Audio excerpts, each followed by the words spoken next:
प्यारे दोस्तों, स्वागत करता हूं आपका अपने चैनल पर। आशा करता हूं कि आप सभी लोग ठीक होंगे। और इंग्लिश सीखने का सबसे आसान तरीका है बच्चों की कहानियां पढ़ो और उसका ट्रांसलेशन करो। तो इसी सोच को लेकर मैं आया हूं अपनी वीडियो लेकर, और इसमें हम पढ़ेंगे। पहली कहानी हमने पढ़ ली है, द विंड एंड द सन। ये पहली कहानी थी, पहली वीडियो, वो हमने अपलोड कर दी है। दूसरी कहानी हम पढ़ेंगे, the villagers and the spectacles. The villager and the spectacled, गांव का आदमी और चश्मा। स्पेक्टिकल मीन्स क्या होता है? चश्मा, और विलेजर मीन्स गांव का आदमी। ठीक है, तो ये हमारे कहानी का आज का कहानी का नाम। तो कहानी की शुरुआत करते हैं। सबसे पहले क्या लिखा हुआ है? There was a villager. There was a villager. देखिए, आर को हम प्रोनाउंस हमने नहीं किया, देयर नहीं पढ़ा। There was a villager. Villager में आर को विलेजर नहीं पढ़ा, विलेजर पढ़ा। क्यों? क्योंकि इन दोनों आर से पहले वोवेल है। वोवेल का मतलब AEIOU। ठीक है, वोवेल का मतलब क्या होता है? वोवेल का मतलब AEIOU। ठीक है, तो हम पढ़ेंगे इसको, there was a villager. There was a villager ये नहीं पढ़ेंगे। ठीक, देयर वॉज अ विलेजर। एक गांव का आदमी था, विलेजर था। ठीक है, गांव में रहने वाला व्यक्ति था। He was illiterate. वो क्या था? पढ़ा लिखा नहीं था। इलिटरेट मीन्स जो पढ़ा लिखा ना हो। ठीक है, देखिए यहाँ हमने आर को प्रोनाउंस किया क्योंकि आर से पहले ई है। ठीक है, इलिटरेट, इलिटरेट नहीं कहा ना, इलिटरेट कहा। वो पढ़ा लिखा नहीं था। He did not know how to read and write. वो नहीं जानता था कि लिखा कैसे जाता है और पढ़ा कैसे जाता है।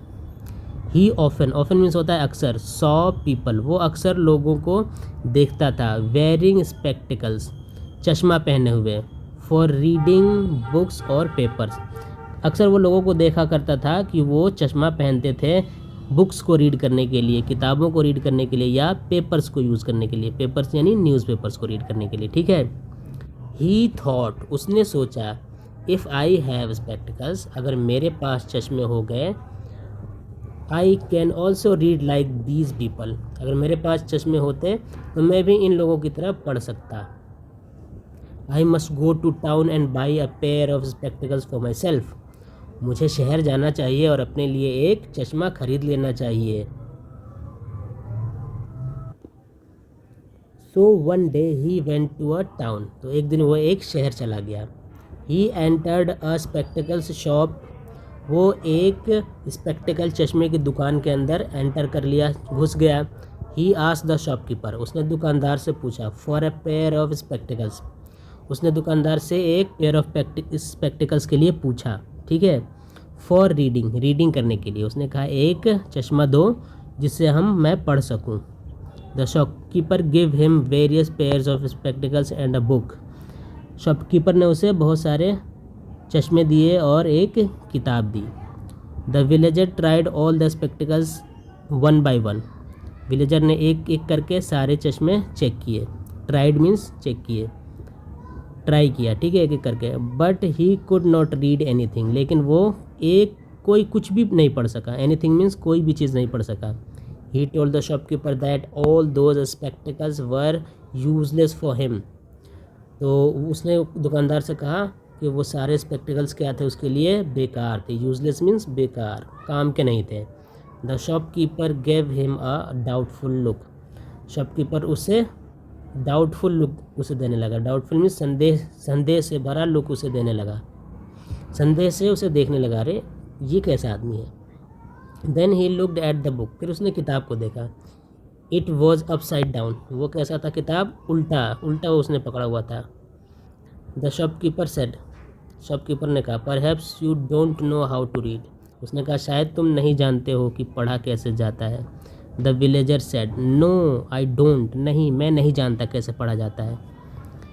I want to buy spectacles so that I can read like others, मैं चश्मा इसलिए ख़रीदना चाहता हूँ कि मैं भी दूसरों की तरह पढ़ सकूँ। But I can't read with any of these spectacles, लेकिन मैं इनमें से किसी भी स्पेक्टिकल के साथ मैं पढ़ नहीं पा रहा हूँ। The shopkeeper control his laughter with great difficulty, shopkeeper जो था उसे बहुत तेज़ हंसी आ रही थी, वो बहुत मुश्किल से अपनी हंसी को रोक पा रहा था, कंट्रोल कर पा रहा था। कंट्रोल कर पाना मीन्स रोक पाना। When he learned the real problem of his illiterate customer, जब उसने ये जाना अबाउट द प्रॉब्लम, उस प्रॉब्लम के बारे में जो उसके इलिटरेट कस्टमर को था, तब वो अपनी हंसी नहीं रोक पा रहा था। He exclaimed to the villager, उसने विलेजर्स को एक्सक्लेम का मतलब होता है आश्चर्यचकित होकर कुछ कहना, ठीक है। My dear friend, you are very ignorant, तुम बहुत ज़्यादा अनजान हो। इग्नोरेंट का मतलब क्या होता है? अनजान, यानी मासूम भी कह सकते हैं इसको, ठीक है। किसी बात से अनजान होना, इग्नोरेंट मीन्स अनजान। Spectacles don't help to read or write, जो चश्मे होते हैं वो हमारी हेल्प पढ़ने या लिखने में नहीं करते हैं। They only help you to see better, वो सिर्फ इस चीज़ में हेल्प करते हैं कि तुम अच्छा देख सको, बेटर देख सको। First of all you must learn to read and write, सबसे पहले तुम्हें क्या करना पड़ेगा? पढ़ना सीखना पड़ेगा और लिखना सीखना पड़ेगा। मोरल, हमें इससे सीख मिलती है। Ignorance is blindness, ignorance is blindness. Ignorance क्या है? किसी बात से अनजान होना, ये क्या है? अंधा होना है। किसी बात इज़ ब्लाइंडनेस, यानी अनजान होना ही ब्लाइंडनेस है, अंधा होना है, ठीक। क्योंकि इसमें चश्मे की बात थी, तो अनजान था तो वो कुछ पढ़ नहीं पा रहा था, इसका मतलब अनजान था तो वो अंधा था। Ignorance is blindness. तो ये दूसरी कहानी हमारी पूरी हो गई। अब हम कल लेकर आएंगे तीसरी कहानी। तीसरी कहानी का नाम है as you sow so shall you reap, ये वाली है हमारी तीसरी कहानी, ठीक। ये हम कल पढ़ेंगे, फिर परसों हम पढ़ेंगे the farmer and his sons. तब तक के लिए अगर आपको वीडियो पसंद आई हो, लाइक शेयर सब्सक्राइब कर दीजिएगा। Thank you for watching the video.